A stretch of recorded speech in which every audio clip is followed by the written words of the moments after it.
Hi, David. Hey, Bob. How you doing? Pretty good. Finishing up a book. You know what that's like, going over the last galleys, still Re- finding things, typos, little mistakes, word choices. Can I no, say? my books don't have mistakes, David, but I can still muster some empathy for you just through sheer imagination.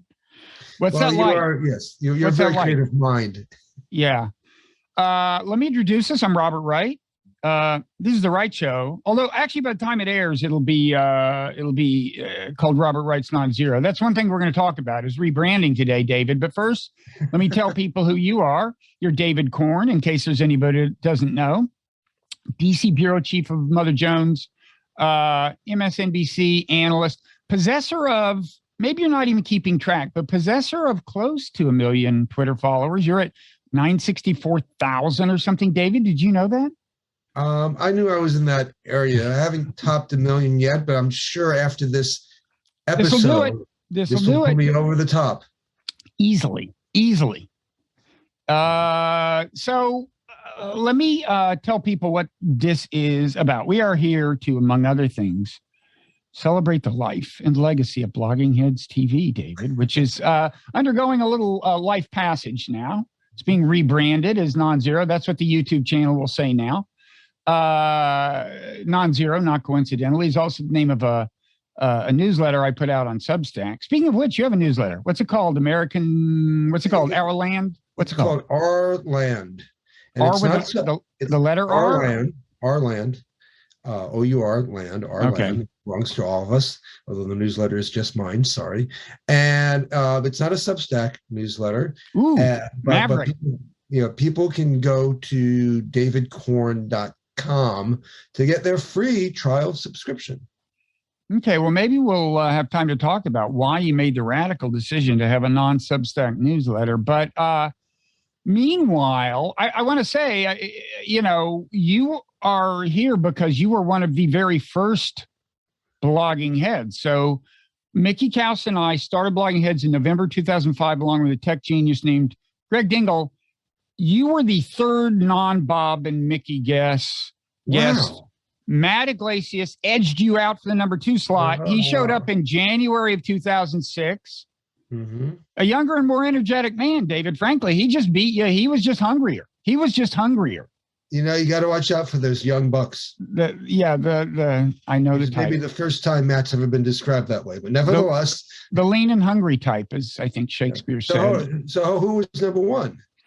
Eric Umansky, who is now ProPublica. Do you know Eric? I not well, but I know Eric. Yeah, and he was at Slate at the time, I think. Yeah. And so you came on with me, and then the next week, I think, with Mickey. And do you want me to? I'll tell you what the title of the first segment you and I talked about, and I want to see if you can remember what it is a reference to. Because I even if I hadn't looked back, this is maybe the part of my Blogging Heads discourse with you that I most remember because it was so much fun to talk about. The title is Cheney's Alcohol Issue. And this was 2005. Mm-hmm.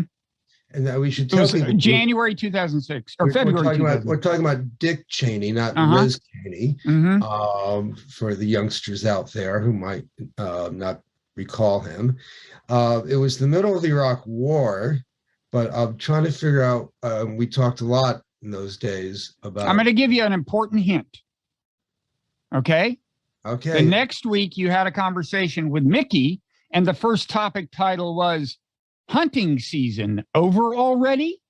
Well, was this when he blew off the face of his friend? This is when he shot a friend while on a hunting expedition, yes. And so were we speculating, or at the time was there public speculation that Cheney had downed one too many beverages? I think there was speculation. I doubt it started with you and me, but we would have been happy. I mean, I don't speculate. I'm a reporter. I don't speculate. No, it's facts. Sometimes speculate about speculation that already exists. Well, that's what you're doing now. Yeah, which I try not to speculate. But when was that the alcohol problem we were referring to? Yeah, I think so. We had a good time with that. It was Those were the days. So the other memory I have of you, Blogging Heads related memory, I was down in DC, and Blogging Heads was it was a big going thing. At some point, the New York Times started featuring it on the homepage, and you were one of their star. You would have these debates with Jim Pinkerton that were frequently featured on the homepage of the New York Times. But I don't know if this was before or after that, but I was down in DC in a Starbucks with you, and we were starting to talk about, like, well, what's going to happen? Is this going to become a money-making thing? And you, of course, being you, were already bringing up the issue of revenue shares. Being a market-oriented, very, very pro-free market guy, as you are. With a collectivist, ultimately, you would have redistributed the income, of course, to the needy, David. I understand that. But, and you were talking about that, and some young woman walks up and looks at you and said, I saw you on Blogging Heads TV. Yes. And then she walks off, and I said, David, you should be paying me. And you were not persuaded. I paid her so that I could get a bigger piece of the revenue sharing. That's what was going on. I wanted to make sure you realize my value to the enterprise here. Anyway, the revenue was not forthcoming as things came out. I missed those days of debate and discourse with Jim Pinkerton. I mean, I like Jim. I think one of the casualties of the Trump years is that we've lost that sort of aspect of our overall national political conversation. I mean, it's one thing to talk to people, talk to someone and disagree about foreign policy, housing policy, tax policy, even immigration policy with Mickey, whatever. It's quite another thing to disagree over whether it's a good thing to honor the Constitution or not. Whether we should have policies that allow hundreds of thousands of people to die or not, whether we should have a president who lies over 30,000 times in 4 years, according to Glenn Kessler and others of the Washington Post. I mean, the Trump years have just brought us so many awful and absurd things to argue about and to draw lines over that we are unable to then address these other matters that you and I, for decades, really, as young journalists, would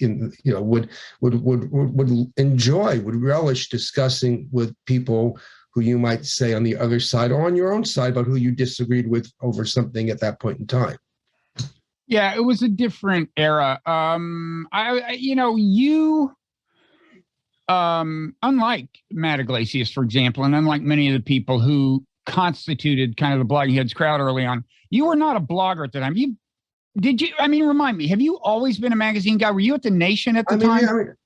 I was. Well, at that point, for the first few years of this Blogging Heads, I was at The Nation. I moved to Mother Jones in 2007, I believe. And around that time, I'd have to go back and check the archives. I also, I had a column for The Nation magazine, an online column that went up whenever I wanted to put it up. It was quasi-bloggy. Mm-hmm. And then I also did a blog for CQ. Okay. For a while, I was a quasi-blogger for The Guardian, on and off. So, I mean, I was not like a full-bore blogger. I was a journalist who had already been established as a journalist who then was asked by certain institutions to be what they then called a blogger. So it wasn't my core of my professional identity, but I played a blogger on TV. Yeah. Yes. Because I was going to ask, just how you would, one thing that's changed hugely is the media landscape. It had changed by the time we started Blogging Heads relative to the time you and I got into journalism. Because blogs, that was a very different scene from magazines.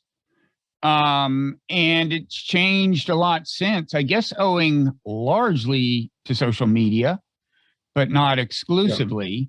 Yeah. And I'm wondering what you think of all the changes. I mean, whether you, like many people, are lamenting the demise of America and American discourse and everything else, or what? Yeah.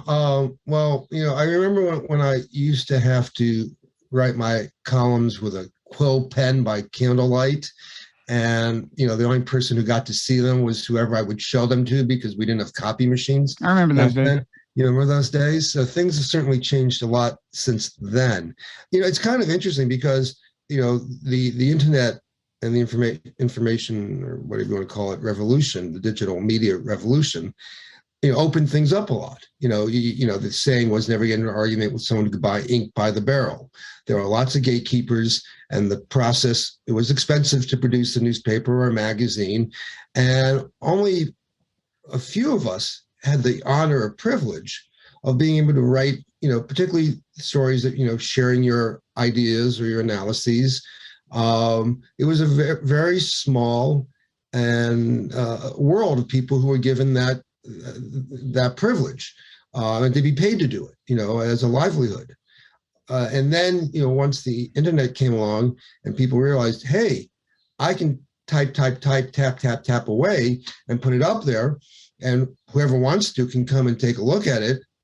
All of a sudden there was a lot of competition to the professionals out there, right? Yeah. And our opinions, there's no saying, opinions are like assholes. Everybody has one. And so people started blogging away. And of course, like with every human endeavor, most people are not good at what they're, not great at whatever they're trying to do, but some people were quite good at it. And they didn't need to be part of the New Republic, National Review, The Nation, Mother Jones, the New York Times, whatever, to start developing a following and an audience. And people of that generation started looking towards these peers doing all this. Mm-hmm. And, I thought it was great. It was wild and woolly. It created a lot of competition. And the way that the barriers came down, the barriers to entry that allowed people like Matt Iglesias and Ezra to develop a following, the same thing worked for people like me. I was working at the Nation magazine at the time, and I didn't, I always looked at, established media. You can call it mainstream media. I don't use that as pejorative, but whatever, conventional, but big media, as sort of the competition that was impossible to compete with. Possible to compete with the New York Times, the Washington Post, the Wall Street Journal, the networks, and all that when you're working at the Nation magazine, and all you have are 180,000 subscribers, and you write once a week, and it gets put on this piece of paper and has to go through the post office to get to them. So to get other people to see your work and care about what you're doing and have any impact was quite an uphill climb. Every once in a while, you had a big enough story that other people had to pay attention to, but otherwise, you were kind of really just working your own patch, Mm-hmm. and not a very large patch. But with the internet, and once the Nation magazine and everybody else went online, all of a sudden you are able to compete with the big boys, the big girls, whatever you want to say. And I remember the epiphany I had about this. I remember the day it happened. It was the day of the Supreme Court argument in Bush v. Gore, which was, I guess, in December 2000. Right. It was about the election that wound up determining the outcome of the election, basically. Yeah. And my office for the Nation magazine then was literally across the street from the Supreme Court. And I went to the hearing, and I, sussed out what I wanted to write about, went back to my office, wrote something really quick. I'm not even sure it was edited, but it was like a blog, and it went up within an hour. And I got all of a sudden like hundreds of thousands of hits, which was a big deal at the time. To get that many, still is now. Still is. Yeah. And I realized that my piece was up before places like the Times and the Post and AP Right. and others. Right. I mean, I was just physically across the street and did something very quick. And I just said, I sort of, oh my goodness, this means now, and this was on a breaking news sort of thing. It wasn't that I had anything to say that was much different than anybody else. But I said, this means now that if you have something that gets enough attention, either because you're there first or because you have something, information that other people don't have yet, a scoop, as we call it, you can actually get a gigantic audience almost as big as if it had appeared on the Times site or anyplace else. And so while bloggers were able to come in and challenge people like you and me in institutions, there was a great leveling for amongst the institutions that did exist. Now, of course, the downside of this is that a lot of people who are putting out disinformation, propaganda, and bad information were able to use the same means, and there were no gatekeepers or guardians to say, or referees to say no to them. So the whole environment became more chaotic and unruly, which has both upsides and downsides. And I'm reminded of my favorite New Yorker cartoon of all time, which is Charles Dickens, sitting in front of a copy editor, an old style desk, and the editor is saying, "Now, surely, Mr. Dickens, it could not have been both the best of times and the worst of times." And so, but then it seems, but blogging, as you know, and you can talk to this, kind of like became absorbed by the great media beast that was out there. Yeah. And a lot of the great bloggers got picked up by institutions that existed and were, absorbed and institutionalized. And now, and there's very no one out there now who you think of as a blogger, but there are people who have voice, who are highlighted by, their institutions, whether it's the Atlantic or the New York Times, and they do things that some of them are kind of bloggy, some are just old style columnists. And I think of someone like Adam Serwer, who was blogging at the American Prospect, a modest-sized liberal progressive magazine, does a lot of good work. I noticed what he was doing. I hired him to come to Mother Jones. Mm-hmm. And I said, but I want you to blog. I want you to be a writer, a reporter. And he did that, and he did very well, so well that he got poached for a couple of different places. Where is he now? Well, he's at the Atlantic now. Okay. And he ends up being, a pretty, wonderful, established magazine writer, essayist of sorts at the Atlantic. Mm-hmm. He's not blogging anymore. He's not doing, but he has a very sort of conventional position, having come out of blogging. And that's happened with a lot of the best bloggers. Now, let me, the other big change and possibly related change, parallel with changes in the media, has been the much discussed growth in, polarization, tribalism, partisan bitterness, so on. And, by the way, if all goes according to plan, we may be honored by a visit from no other than Mickey Kaus eventually. And this will be a natural segue, if so, to conversation with him. Because as you may have heard, he voted for Donald Trump.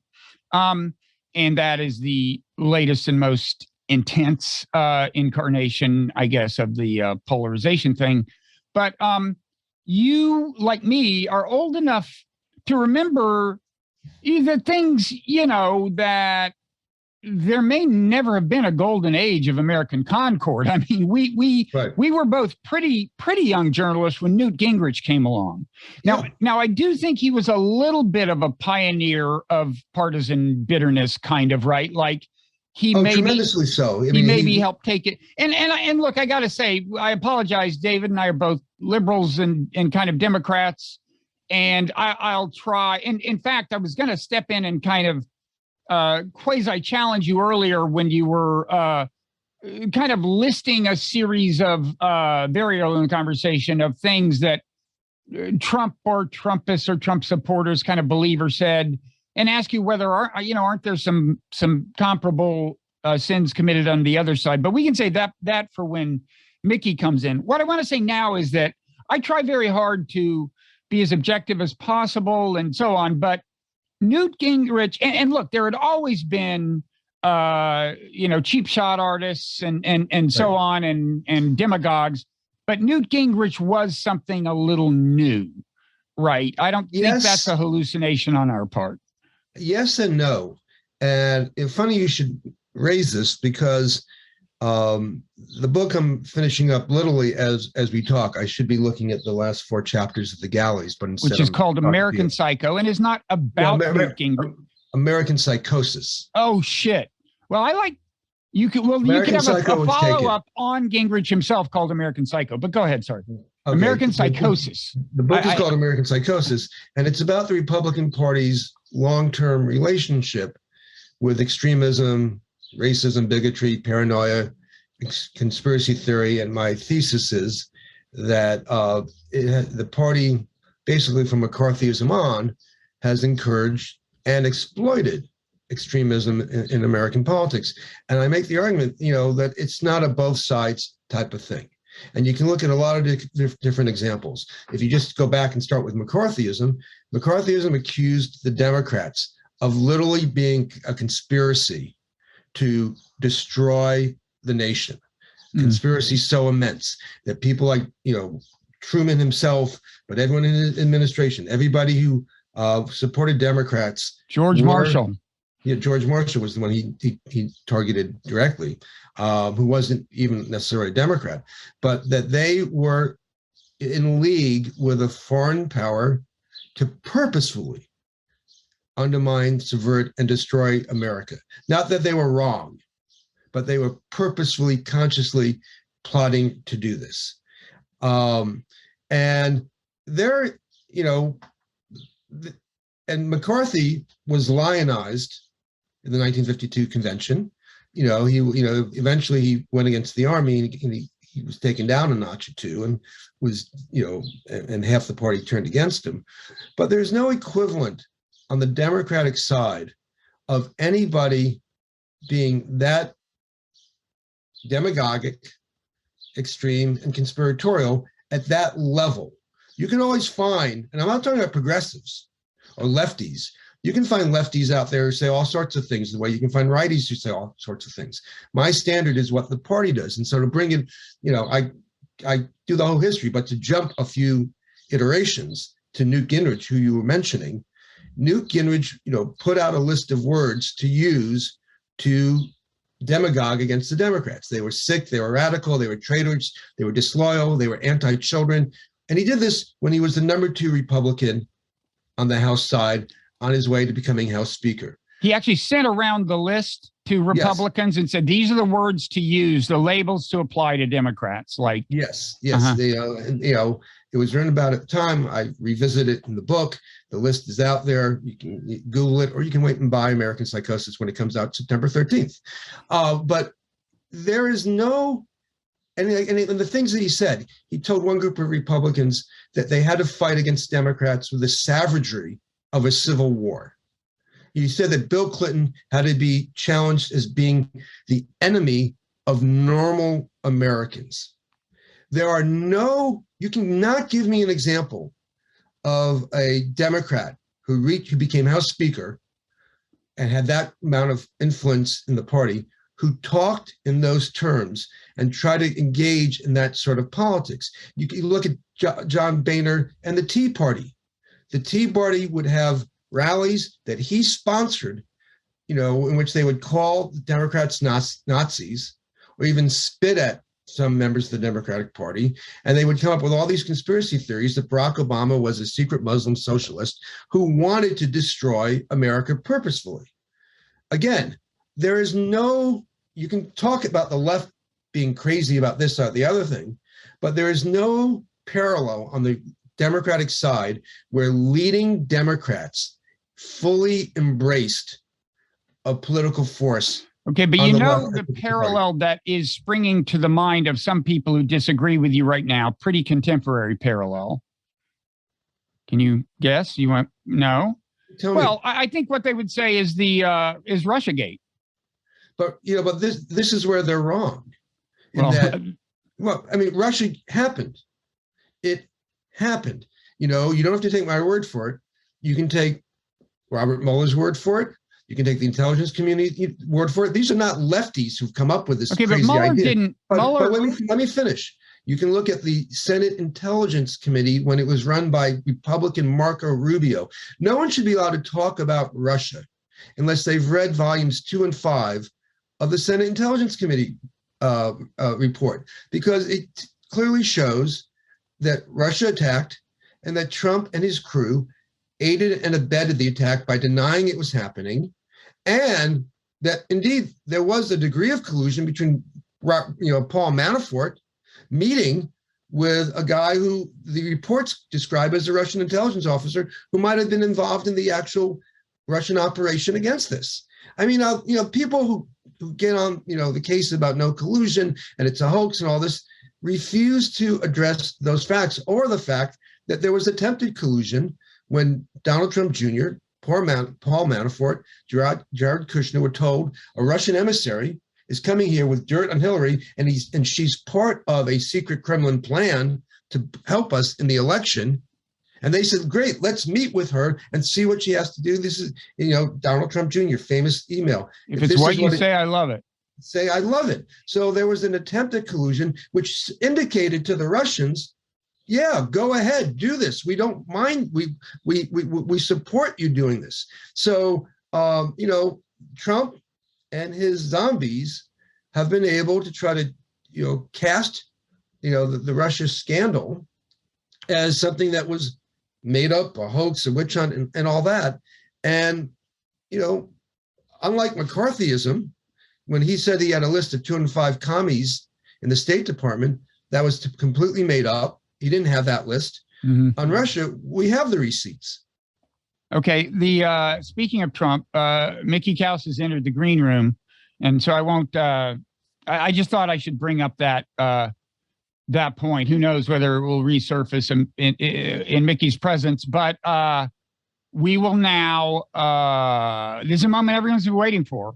I think is. Yes. Do we have a drum roll here? Why don't you do the drum roll? That was the thing with Blogging Heads. We never had sound effects. I think it would have been a much bigger smash. We did have, actually, this we can talk about in Mickey's presence, because we did have something better than sound effects. We had, and Mickey will recognize this phrase once he enters the conversation. Hi, Mickey. This is Mickey. I love this part. Usually people can't see this part. This is the way Mickey enters any recording, is like he puts his face very close to the screen to try to figure out, okay, Mickey, you with us? Is that because he's too vain to wear glasses? Maybe. No, I can only see close out of one eye, and I haven't gotten the glasses yet that would apply to both eyes. And David's theory is that you're too vain, but we don't need to go there. I have to press a little button, and I once punched the wrong button and it killed the podcast. So I got to make sure I press the right one. That would have been a huge loss in this case. It's like having your finger on the nuclear button. Exactly. You don't want to hit the wrong one. Those are the stakes we're talking about. Because I would hate to deprive America and the world of this. So anyway, Mickey, you're no stranger to David Corn. In fact, you introduced me to him. I don't know if you remember, but there was some brunch in DC you got me over to, and that's where I first met David in like the late 90s or something. That used to be my role in DC. I was Mr. You were the straw that stirred the drink, Mickey. Mr. Introduction, Mr. Fixer. I was like Bob Strauss. Yeah. Yeah, I remember your role as being one of well, how to put this nicely. And Don't make too much effort. You were a high-end escort service for some of the most interesting people in town. Whoa! I think we need a little elaboration. I don't think this should remain an abstraction, David. I don't know what you mean by that. Mickey was always, they used to call it squiring, right? Squiring around, visiting people in Washington, often women, but not always women. But just, you were very good at bringing people to parties and introduce, There must be somebody in particular you're thinking of, but this reminds me of the profile in the New York Times that said I was famous for knocking boots with everybody in town, and the writer didn't know what knocking boots actually meant. What does it mean? It means having sex. Oh well, you are famous for that. So they just that's not what she meant. The truth. That's not what she meant. Boots. Was there a profile of you in the New York Times, Mickey? When I ran for Senate, there was an unfortunate profile. Oh yeah. How'd that go? It went great, Bob. Yeah, are you now in the Senate? Are you in the U.S. Senate? They're still counting, Bob. In California, it takes a long time. Yeah, well, the Supreme Court will settle this, I'm sure, in the end. Yeah, I'm sure you can find those illegal voters and dead voters who, kept you out of the Senate. Yeah. It wasn't close, unfortunately, but I'm heartened by the fact that none of the other quixotic candidates have come close either, except for bizarrely Ron Unz, who did very well. So what have you guys been talking about? Kind of reflecting on changes in media since 2005, 2006, and taking a longer term view of kind of polarization, tribalism, partisan bitterness, and so on. David has actually just finished a book that's going to be out in September called American Psychosis that I gathered. So that is going to go back as far as McCarthy. Is that right? Joseph McCarthy? Well, Nikki is a defender of McCarthy's, by the way, but go ahead, David. No, I'm not. Quasi. I mean, it kind of goes back in some ways to the Salem witch trials, but mainly to McCarthyism. Mickey also defends those. Because I was thinking of just that topic, and it seems to me there are three obvious explanations. One is it's a natural sorting enabled by the web. People find the people they agree with and they like to listen to them. The second thing is it's Trump. If Hillary had been elected, would the media be this bad? I'm not so sure. And the third thing is it's those damn woke millennials and Gen Zers who are raised in a different culture, especially in colleges, and according to Ryan Grimm, are causing meltdowns in left-wing organizations across Washington. I'm sure David has better ideas. Can adjudicate among those theories or suggest a fourth? Yes. Well, I think it depends what you're diagnosing to begin with. I mean, there isn't one, if you want to call it a problem, there isn't one problem here. I think there are overlapping trends that, that interweave with each other and that are driving us all a bit crazy. And I think they come, for different reasons. I mean, I think if you just, Mickey, before you got on, we were talking about just sort of political tribalism, and we were talking about how Newt Gingrich was a pioneer in a certain type of, conservative demagoguery that I was arguing did not really have a parallel on the other side of the aisle, in that there's no Democrat, no prominent Democrat who put out a list of words to, attach to your opponents to delegitimize them as human beings. I mean, and so I think this, and I think what he was doing was an extension of what the New Right did in the 70s, and is an extension of going back, to some degree, to McCarthyism and Bircherism in the 50s and 60s. So I think, in general, on the right, I'm talking about the GOP intersection with the right, there's been more of a drive towards a tribalism that involves the Republican Party than there has been on the left Democratic side. Often the left and the Democrats fight more amongst themselves than with the other side. Figuring out what's happened with the media is really tough too, because how do you talk about the media? I think the natural sorting out, which also people talk about happening geographically, right? Right. Over the last 10, 20, 30 years, people tend to live in places now with people who share their ideas. And to me, that's one thing that's interesting about that is, it seems that the ideas are more divided and polarized, in a way now than they were maybe in the 80s or 90s. I'm not quite positive how you would measure that. So if you're sorting out in that way now, the divide is bigger, I guess is what I'm saying. Like the political divide is bigger. So if you start looking for people, now does that cause you to look for people on your side that you feel comfortable with? Or does it, or by doing that, do we make the divide itself bigger? I don't know.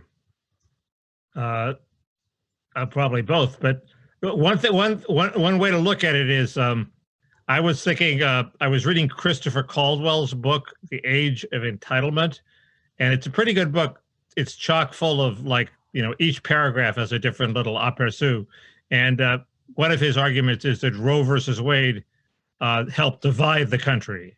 That before Roe versus Wade, we were inching toward a general consensus that abortion should be legal. They were fighting it out in state legislatures. The pro-choice people were winning.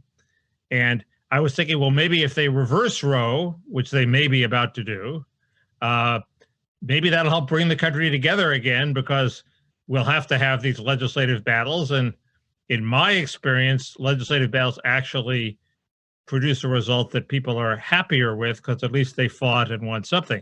But then I thought, no, that's crazy. Some Republican in Alabama is going to introduce a bill. I think it's already been introduced, saying anybody who thinks of having an abortion should be committed to a mental institution. And people are going to get publicity for doing the craziest thing possible. And it's just going to spiral into the same sort of, crazy warfare that we've seen. That, I think, is just truer now than it used to be, that being outrageous is rewarded. There have always been people who harnessed outrageousness. But I think there's something about social media and the algorithms, at least as they currently are, and maybe just the fact that people have not yet adjusted to social media and corrected accordingly in terms of how they process things. But I do think that increasingly some of the highest profile people are the people who are just most indifferent to being widely hated, right? They're just willing to be super outrageous and have a lot of people who totally hate them, but it's working for them. And I just think that's truer now than it used to be. Well, I think it's true because we go back to what we talked about before Mickey graced us with his presence. That's the absence of you can call them gatekeepers, but I often like to refer to them as referees. If no one's calling fouls on the court, then the guy who throws elbows and steps on people's toes and has no shame about that is going to have an advantage, right? Because no one can kick him out of the game, no one can make him sit on the bench, and no one says what you said there is factually incorrect or just tremendously so outrageous that we're going to drum you out of polite society. So you're right in that there is an incentive, Bob. You get the attention, you get the clicks, and sometimes that also turns into money, not in terms of blogging heads, but for other people, if they get a lot of clicks, they can generate some money out of it. There's a financial incentive. But at the same time, there's no one to say you're wrong, no one who blows the whistle. So those are both powerful forces, and bad information is cheaper to produce. The lie goes around the world often faster than the truth. So bad faith actors have a tremendous advantage as of now in the world of social media and the world of online media. Go ahead. It is true that when I'm thinking of who has been so extreme that they have been demoted in the public discourse, the way the gatekeepers or referees used to say, okay, this person is crazy, we're going to ignore him or her. And it's true that the only people who have been removed are the people who Twitter has banned. I mean, well, what about Milo? What about Milo when Breitbart abandoned him? Even Breitbart wanted to marginalize him. If you've gone that far, right? He's back. Is he back? Where is he? He's working for Marjorie Taylor Greene. He's an intern. He's an unpaid intern, but he was basically removed from the discourse when Twitter banned him, and he made the statement that everybody makes is, I'm going to be bigger than ever. I don't need Twitter. No, you need Twitter. Without Twitter, you're nothing. The same thing happened to Charles Johnson, the right-wing Charles Johnson, who's very influential and he's everywhere. He crops up in the oddest places, but he doesn't have the presence in the national discourse he used to have. Well, you mean the guy who has, arguably talked down the Holocaust? Yes, that guy. Okay, well, there are two Charles Johnsons, a left-wing Charles Johnson and a right-wing Charles Johnson. What I'm pointing out, it wasn't as if he's been demoted. Same with Milo for no reason. I mean, it used to be that if you said something either really wrong and got your facts wrong, or that there were certain boundaries to conversation. And the social media and the internet has made it much harder for anyone to enforce those boundaries, which is one reason we have Donald Trump. What? Who you voted for, Mickey? One way to get demoted is to lose an election badly. Look, there was a woman. I mean, yes and no. I mean, Donald Trump lost an election, maybe not badly, but he has. And this is actually a very interesting case, because in years past, when you lose an election and your party that you lead loses control of Congress, the party then usually kind of like sees you as being a stinker, and they don't stand by you. That no one stood by Richard Nixon in 1960. He clawed his way back after losing the governor's race in your great state of California.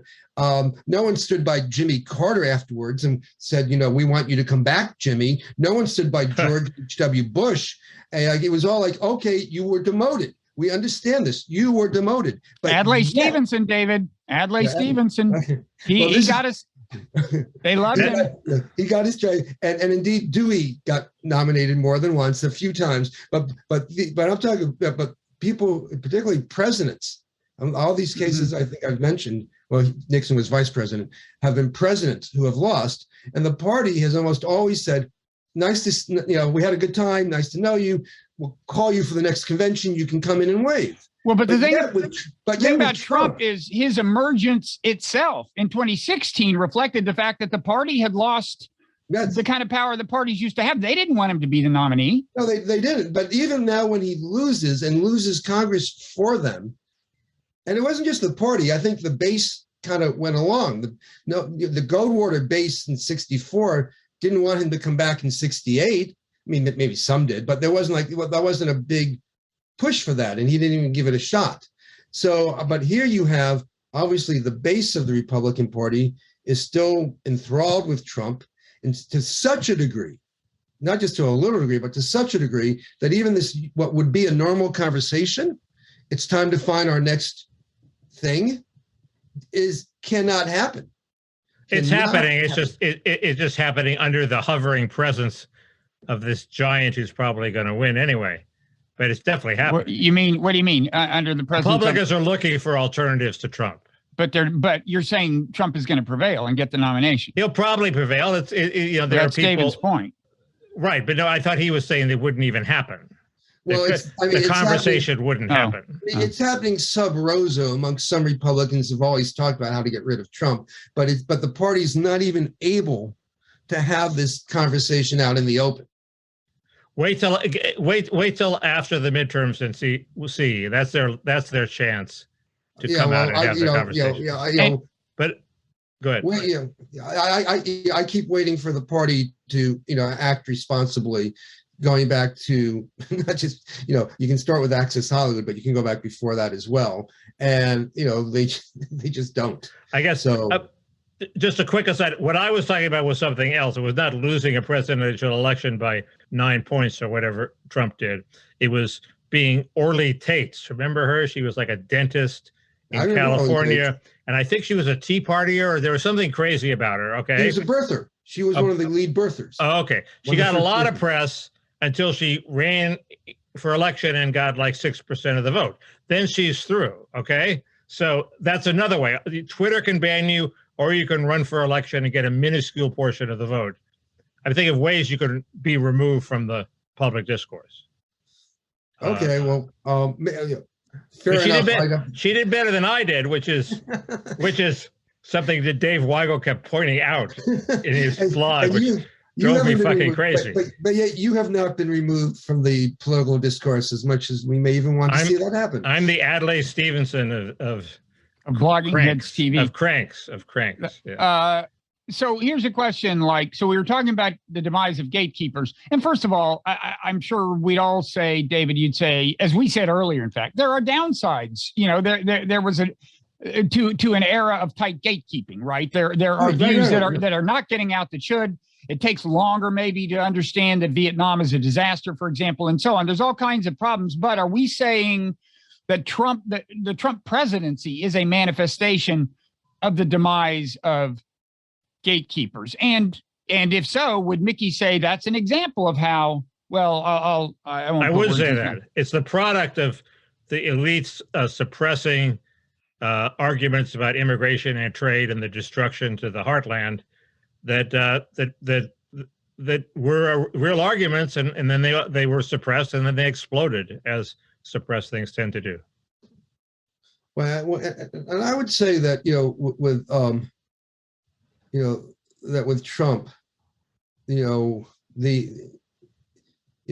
always been a lot of lying and spinning in politics, forever. But there always seemed to be like, okay, instead of getting 5 fouls in a basketball game, in politics, you would get the equivalent of 50 fouls. But, at some point, someone would come in and say, this guy is just a lying sack of a politician. And that would mean something and have an impact. Trump totally blew through that. And he made disinformation, propaganda, a core part of his appeal, his campaign, his presidency. I mean, even today, I was covering the January 6th hearings, and, Trump, before they begin, as he does, said, I was talking to Brad Raffensperger in November, and he told me the election was rigged and I had won in Georgia, the Secretary of State.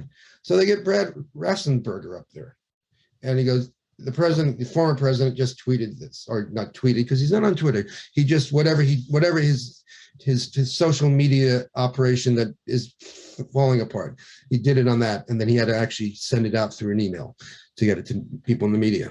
Anyway, he said this, and Brad says that's wrong. That's a lie. He's making up a conversation here. Now, in years past, it would have mattered if somebody, particularly another Republican of high reputation, called out a president, politician for lying so directly about this. But with Trump, this is now, what are we? We're in June, so he averages close to 8,000 lies a year. So this is only lie 4,000 of 2022, and so in this instance, there are no gatekeepers. I go back to my metaphor. There are no referees.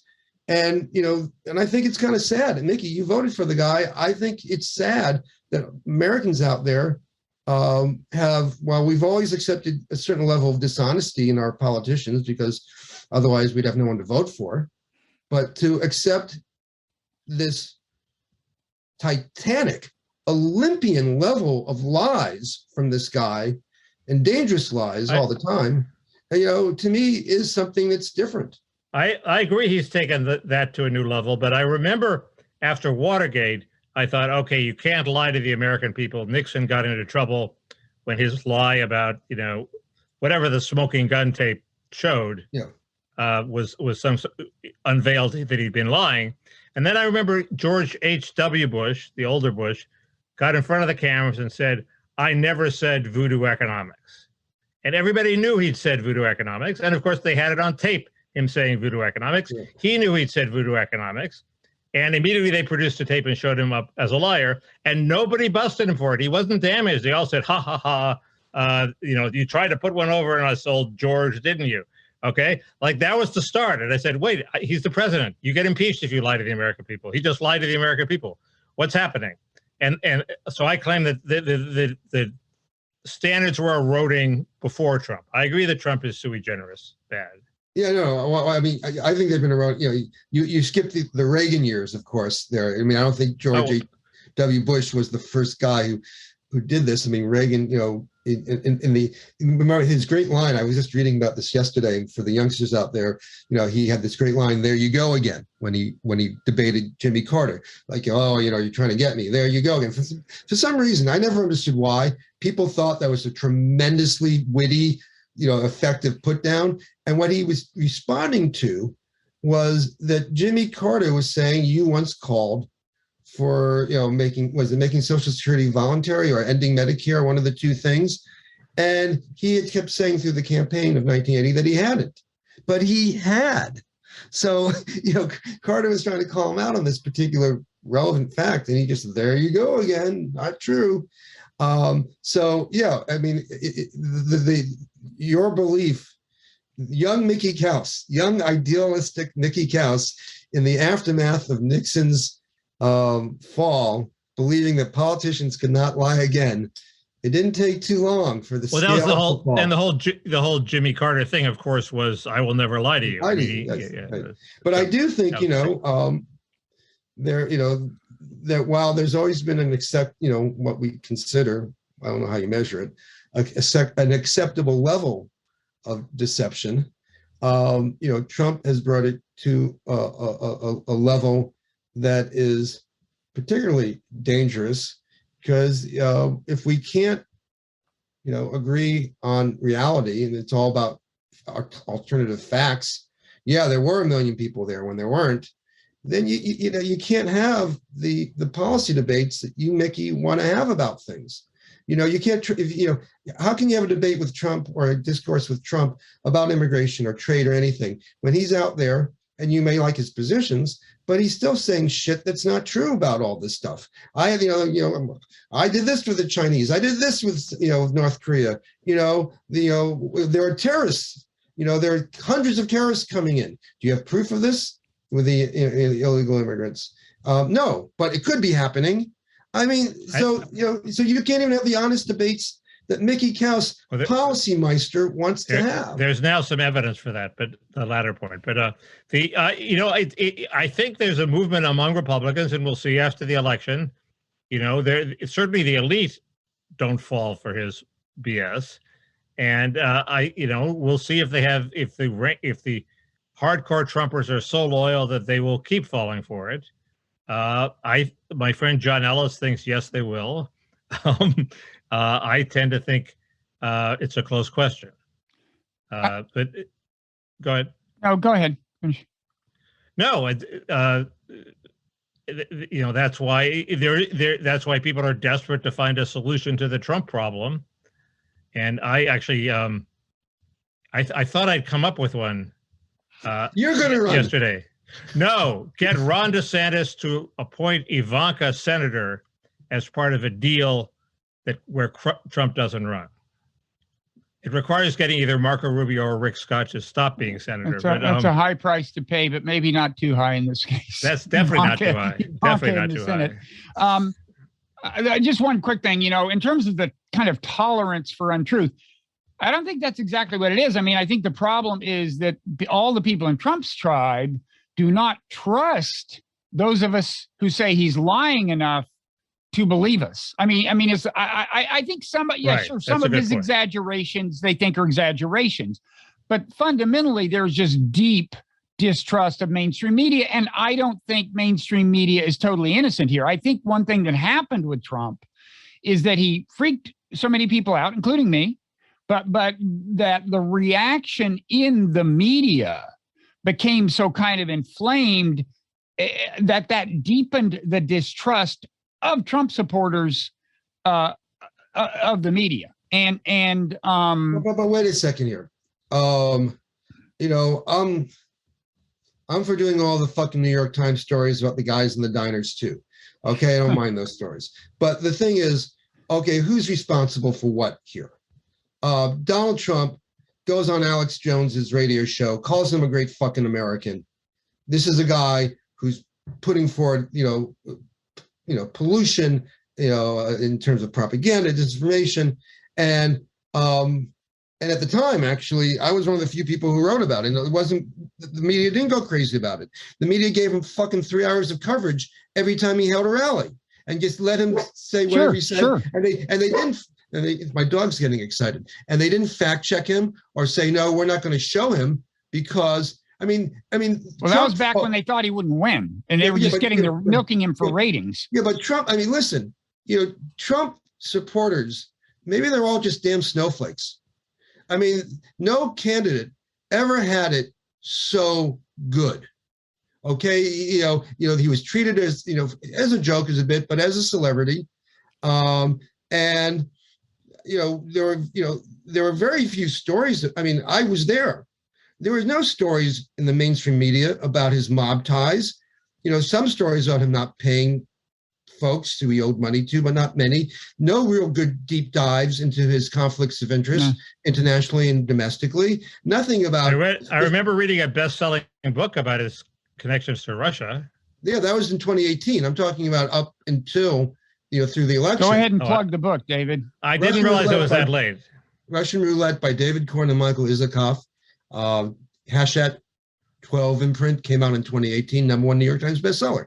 But I'm just saying he had such an easy ride. And so for people to say, oh, I don't trust the media because of the way they handled Donald Trump, you show me one candidate who's ever run for president, or you, Mickey, who ran for Senate, who wouldn't want the deal that he got in 2015 and 2016. I agree. That's not the part I'm talking about, Dave. I agree that, I think the media was actually pretty hard on Hillary. Again, partly because they thought she would win regardless, maybe, and partly because there was real news. Well, there was good clickbait in some of the hacked emails, and so on. So they were kind of hard on Hillary during the campaign. I'm just saying that once Trump became president, I think the media reacted in a way that reinforced their in the eyes of Trump supporters.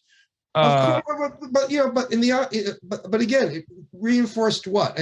What did the media cover that was untrue? This was a guy who, through 2016, was trying to score hundreds of millions of dollars in a deal with Moscow. It isn't even that. It's not. I'm not saying they said things that were untrue. It was so obvious that they were working to highlight whatever they could that was bad about him. I just think in that sense. You say the same thing about Bill Clinton, supporters in the 90s, or Barack Obama. No one talks about, Barack Obama took a bunch of hits after, when he, I say after 2010. And now we're going to bend over backwards to understand why Barack Obama supporters and pissed off at the media.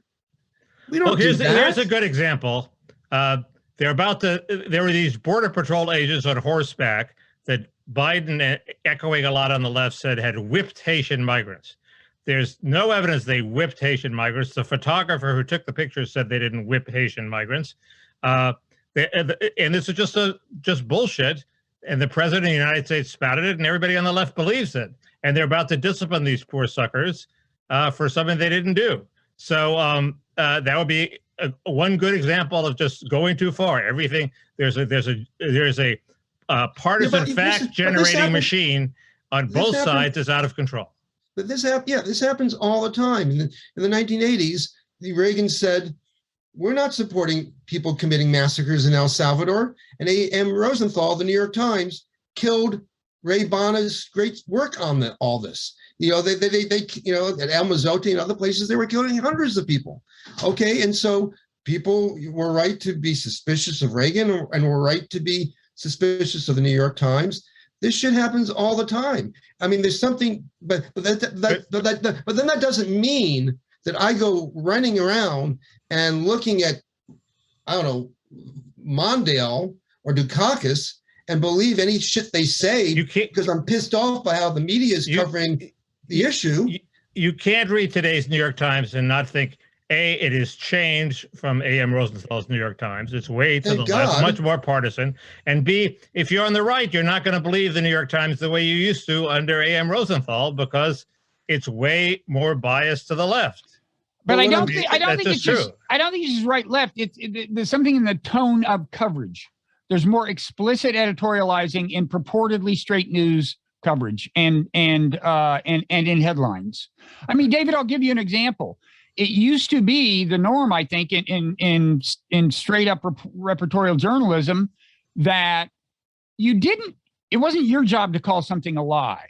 You would say he said this, and then if there was clear contrary evidence, you'd cite the evidence. If somebody on the other side said that what he said isn't true, you'd quote them. But it wasn't the journalist's job to use the word lie. That changed after Trump, and the New York Times started putting lie in the headline, and they still do. And that's what I mean is, like, Trump supporters are not imagining that they changed the rules for Trump. Now, you and I might say he lied more than any president ever, which I believe is the case. Right. I'm just telling you what it looks like to people who are Trump supporters. that changing the rules isn't in their imagination. But you know what? Complaining about media coverage to justify your support of a liar is bogus. It's bullshit. If you care, yeah, but I'm not doing that because I don't support him. Okay, but to justify, to say, oh, these people are accepting Trump because they don't like the way the media is covering him, and it's unfair the way they cover him. Mickey's got a bigger media hit even than us, I think. He's got a. I'm serious. He's getting called to do a Facebook chat. Oh, 30 seconds. Okay. I have a pre-existing radio commitment. The point is, we're just trying to explain why people on the right can't be talked to by the media anymore. Not whether they're justified. I'm not trying to justify just, Trump or them. We're explaining why the media can't be gatekeepers. That's all. Yeah, anyway, I gotta go. I agree with that, but at the same point, I think it lets off people easy by in terms of they're still out there. Whatever their attitude is towards the media, they're still supporting a tremendous liar who lies literally about everything, and who, Mickey has to go. So I think you timed this well, David. He has to leave without replying. Okay. Bye, Mickey. Okay. See you guys. Okay. Yeah. Well, what Mickey would have said, which is like actually a hobby horse of mine, is that you should be able to explain why bad people are doing things, or people who are considered bad are doing things, without being accused of justifying the behavior. I see this all the time. I personally think, I don't want to get into a big Ukraine war argument, but I personally think the U.S. has mismanaged its relationship with Russia. I like to point that out. I think NATO expansion was stupid. And when people say, oh, those are Putin talking points, you're a Putin apologist, it's just bullshit. I'm just trying to explain to you that I think we made a foreign policy mistake of a kind we shouldn't repeat. So I get kind of sensitive about this conflation between explaining and excusing. Sorry, I'll calm down. No, I understand that. And I was one of the, why are we expanding NATO, lefties in the 90s and aughts as well. And it's a really interesting conversation to have, and particularly when it becomes the way it's become so circular, in that, I'm not justifying what Putin did, but, and I'm not saying if we had not expanded NATO, that this would not have happened, but certainly it created this dance now where NATO seems relevant when 20 years ago it might not have been relevant. But nevertheless, I don't want to go down that rabbit hole with you. I mean, I just, to me, the problem is not Trump. Let me just bring it back. The problem is not the media. The problem is that tens of millions of Americans look at Trump and either believe or accept his lies, as well as his bigotry, his hatred, his pettiness, his narcissism, and say, yeah, that's what we want more of. I mean, if it wasn't for that, Mitch McConnell and Kevin McCarthy could have bounced him, and it wasn't for that, he obviously wouldn't have been elected. And the problem here is that there's this degree of, whether you want to call it grievance, resentment, whether a lot of it is fueled by racism or unease over changing demographics, wherever you want to put it, that we have a society that has, been infected or influenced, whether you want to be pejorative or not, enough by all these trends. So enough Americans are willing to put aside the values and standards that we used to at least, pretend to have. Yeah, look, I'm as alarmed as anybody else. I mean, it's funny, this will not air for, a week or two. So anything we say about the January 6th hearings are not, hot off the presses. But I just tuned in every once in a while to these.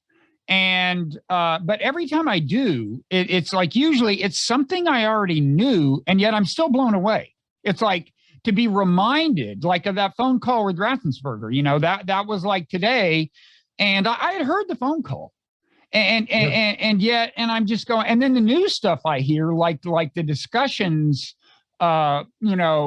over this whole Eastman scheme within the White House, and the thing that Pence's lawyer was Pence's lawyer arguing with him and so on.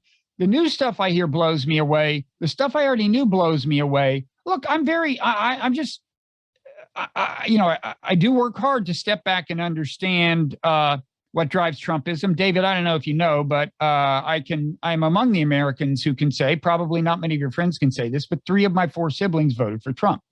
So I'm kind of in touch with this. And, Well, I think politically, we need to understand why people vote the way they vote. Right. That's what politics is all about. And whoops, let me let the dog out so she can go. Definitely. Let me see if I can see the dog. Damn it. That's what politics, that's, organizing is reaching people where they are, not where you want them to be, blah, blah, blah, blah, blah.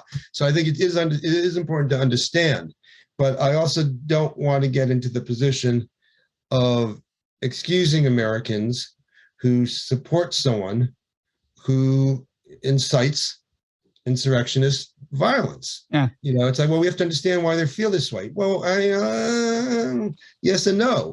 And, I still, I was at I didn't go to the hearing, the one that's happening today when we're recording, but I went to the first 2 and I was in the room and I watched, the videos that they show again. And I've watched all the videos. I've watched all the videos produced by the New York Times and everybody else, so documentaries that have come out and so on. CNN, I think, did a good one too.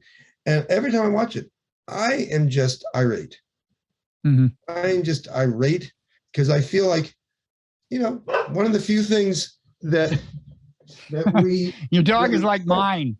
Yeah, come on. Chronic malcontent. Oh. And I'm irate because America is a big country. We have a lot of differences here, a lot of different people, different stories, different backgrounds, different locations. But but we all have a shared interest. We all own stock in our government, for good or bad, and for what and hopefully in the ideals that we hope it can someday attain, at least strive towards.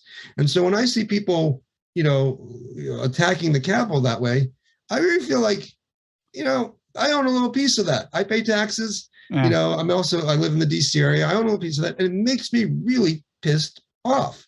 And the fact that a lot of Americans are just dismissing it, don't care. A lot of the leading Republicans, it's like what does it take? What justifies Kevin McCarthy, Mitch McConnell, every other Republican out there to just downplay, dismiss this, ignore this, say it doesn't matter, and while they're also out there passing laws at the state level, try to gain more control of the counting process for votes for elections.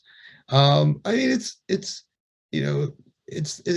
not whether they're doing this because they don't like cultural change, or they never had the debate over trade and immigration policy that Mickey was talking about that they want. To a certain degree, well, it doesn't matter if that leads them to this point. They become threats to the American don't system. you?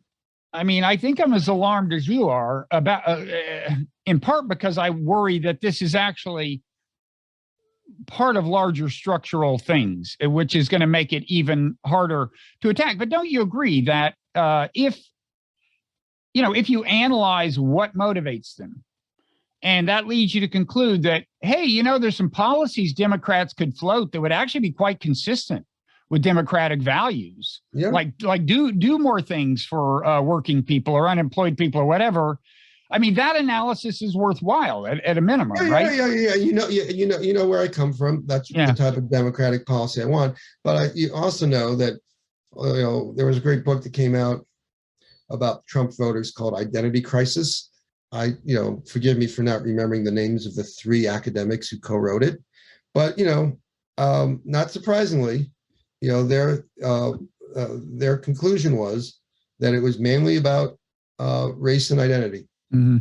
And that and you remember Heather McGhee's book that came out a couple of years ago, in which she used as a metaphor the story of the swimming pools that that when they were ordered to be integrated, mm-hmm. this is in southern town that white people decided they'd rather not have swimming pools than have integrated swimming pools.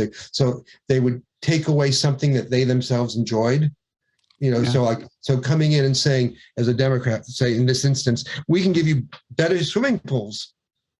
They wouldn't want that, because to them, the race factor was more. So yes, I do believe that Democrats like Sherrod Brown in Ohio and others should be fighting for progressive populist policy issues. I mean, to me, it's pretty obvious if you look at the whole fight over Build Back Better, that the Democrats are saying, do you want your teeth after you're 65 years of age? You're going to have dental in your Medicare coverage? 25% of West Virginians over the age of 65 have no teeth.